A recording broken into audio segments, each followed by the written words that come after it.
নাকটা খালি কেন বৌমা তোমার? নাক খালি করো, নাক খালি করো, নইলে স্বামীর অমঙ্গল হয়, জানো না? ছি, ছি, ছি, ছি, ছি, ছি। তুমি জানো না খোলা চুলে সিঁদুর পড়তে নেই? বাপের বাড়ি থেকে কি চাই শেখানো? তুমি চাও আমার ছেলেটা পাগল হয়ে যাক? তা বৌমা, তোমার এক হাতের শাখা আর এক হাতের শাখা কই? ও, কালকে রাতে ভেঙে গেছে।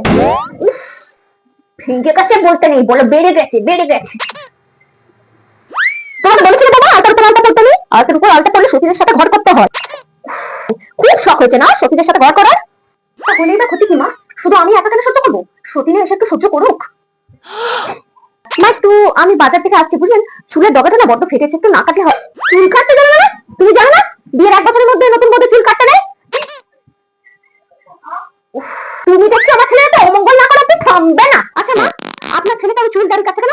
আমার মঙ্গলে মঙ্গলে করে ব্যাপার নেই, তাই তো? মা আপনাকে একটা কথা বলি, আপনি এবারে না এই বাতিকগুলো আপনার মাথা থেকে বার করুন, না হলে বয়সের সাথে সাথে আপনি নিজের মাথাটা তো খারাপ করবেনই, সাথে সাথে আমাদের মাথাটাও খারাপ করবেন।